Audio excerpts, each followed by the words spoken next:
Pulsar Studio. Video games are the youngest artistic medium, and since their emergence, they have created emblematic genres that, despite time and technological development, do not lose their essence. This is Checkpoint, and today we're going to discover how they do it.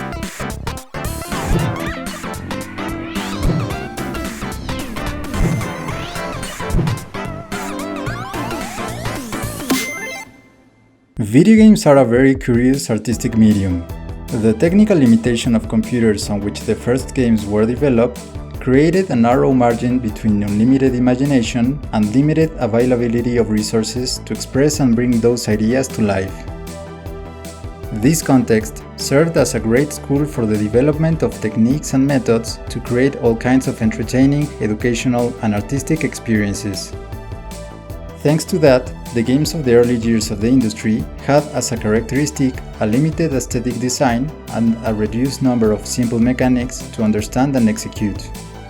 That is when the genre of platformers in two dimensions was born, a type of game that is based on moving through platforms, relying on concepts that are easy to represent and intuitively understand, like jumping, running, distances, and speed.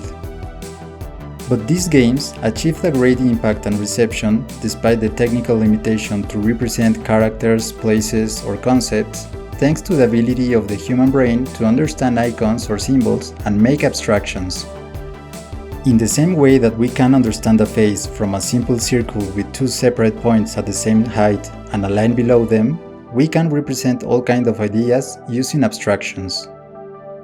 Over time, the video game industry had an exponential technological development that provided resources and new possibilities to represent ideas, reaching impressive and multi-million-dollar productions with all kinds of elements and details in each section.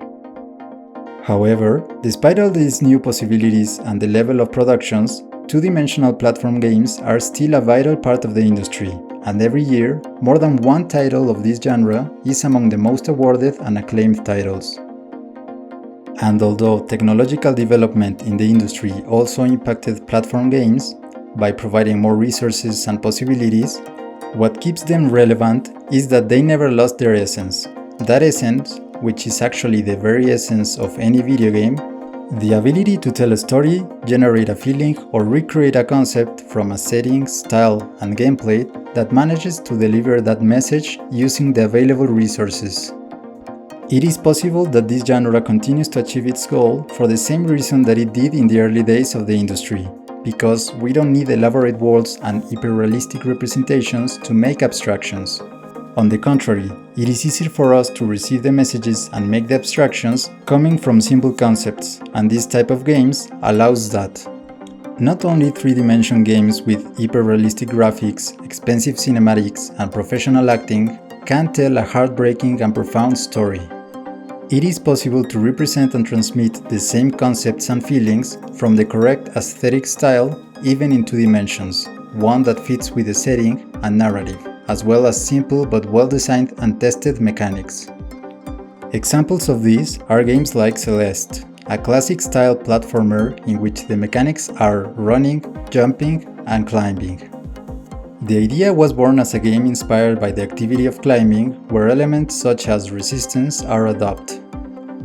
However, the design of the mechanics and the sensation of the game grew accompanied by the musical design that sought to influence the gameplay by dictating the rhythm and movements that must be executed, and the game feel that is achieved with the physics of the mechanics and the use of an almost invisible permissiveness, giving a wide pixel margin for the execution of each movement, creating a feeling of challenge and possibility at the same time, all the time.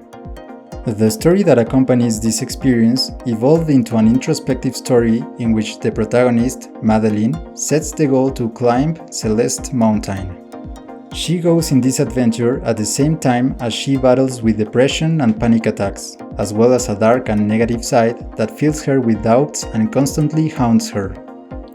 Each level and each challenge that is progressively more difficult represents that internal struggle, relatable to anyone, where even if each new challenge that is presented is more difficult, there is the assurance that making the necessary effort and trying again and again will make it possible to overcome it and continue advancing through the adventure. Another work that represents very raw and real concepts such as the struggle with trauma and mental health and the internal struggle to get out of that situation and the healing process is Grease. This game was born in the head of an illustrator and artist whose passion was to create a work in which the artistic side was the main pillar. Through artistic expression in aesthetic style, animation, and music, each emotion and feeling experienced by the protagonist is represented in a lucid and beautiful way. In this work, the player accompanies a girl who experiences a traumatic event, and this is represented by the loss of her voice and the color around her. To deal with the situation and heal, you must move through a world in 2 dimensions in which there are no levels, dialogues, and no fail state or game over. The experience consists of moving through the world in the form of platforms and deciphering small puzzles by the ways of mechanics through jumps and other skills that represent concepts such as internal strength, perseverance, and vitality, which are obtained as lost colors are recovered. While advancing in the search to heal and recover, the protagonist is harassed by those internal demons that take terrifying forms and chase her, but from which she can escape or overcome thanks to those strengths that are represented through mechanics and art. Unravel is a game that conveys nostalgia for memories and what they represent in our lives. This game begins with an elderly person with visible nostalgia on her face. The old woman has a ball of knitting yarn that comes to life in the form of an anthropomorphic being, and who becomes the character that will be controlled by the player. The first thing that can be interacted with is a memories book, in which all the photographs are deteriorated and impossible to distinguish. The little being embarks on a journey through the places where the memories were lived and the photographs taken, which become scenarios of platforms and puzzles to be traversed by the player, based on a novel mechanic that consists of using the yarn thread as a tool to move and solve the puzzles, making a metaphorical game with the title Unravel, meaning both the yarn thread and the memories.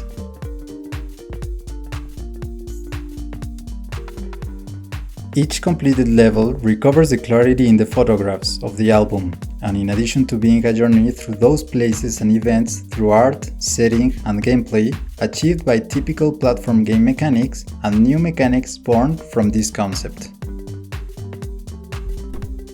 It is even possible to create an experience of suspense and horror in a 2-dimensional platform game, as Inside does. A game set in a post-apocalyptic world in which the player controls a boy who tries to escape from a diabolical corporation that controls people as puppets. The game is an entire escape sequence in which the little protagonist is in constant danger, and this feeling is transmitted to the player through the setting, the aesthetic style, and the mechanics. Each part of the scenarios is designed to give a clear indication to the player of what the danger is and what action must be carried out, generating a feeling of unease and constant danger, to then alternate with small moments of calm in which the actions must be deciphered in form of creative puzzles, using a wide variety of familiar and original ideas. Although there is a failure state in which a chaser can catch the child or a dog can bite him to death, most scenarios are designed so that this fail state is minimal and that feeling of fear and danger is kept uninterrupted, achieving an experience of suspense and terror at the height of any great big budget work. But the passage of time in the industry has not only helped develop the technical aspect and expanded the possibilities in expression of aesthetic style and sound, but it has also allowed to expand creativity and give a new use to old-time ideas by mixing them with new ideas, even those belonging to other genres. 2D platform games have as large repertoire of design assets as an online 3-dimensional open-world RPG can have, mixing and matching different genres in one. The Messenger is a game that adopts all the elements of the Metroidvania subgenre, a genre famous for having combat elements, unlocking skills, and the possibility of traveling through the stages and the world on multiple occasions, accessing new areas thanks to the skills acquired.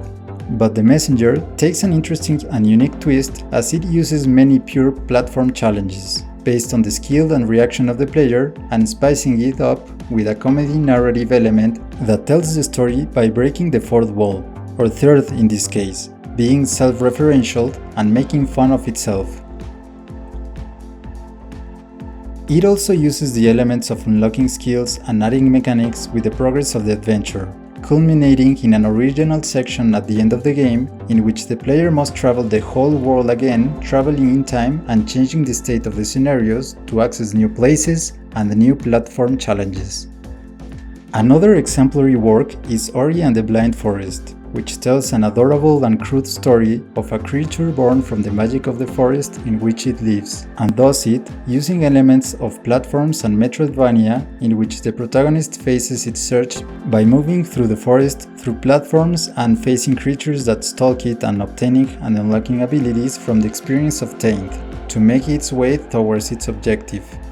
But in addition to the story and the artistic style, its original contribution consists of a mechanic in the saving of the progression, in which the player has a consumable parameter with which he chooses when to save the progress, having to manage it as a resource, deciding when to risk and when not. The design, the mechanics, and the resulting gameplay are both novel and familiar, and the story told from those elements and the artistic style results in a work that has nothing to envy to the works of Disney or Pixar. There are many more examples that show that 2D platform games is a genre with a lot of life and potential for artistic expression and development of unique experiences that can coexist with the super productions that have emerged thanks to the advancement of technology. The art of creating a platform game in 2 dimensions is the art and the very essence of creating a video game, and this being the case, as long as the industry exists, this genre will do too. And it will continue to teach and amaze us. And you? What other platformers in 2 dimensions do you consider gems that demonstrate the value of the genre for the industry and art? Leave it in the comments below. I hope you have enjoyed this episode of Checkpoint. Don't forget to hit like, subscribe, and share this to keep discovering the art in making and designing video games. See you next time!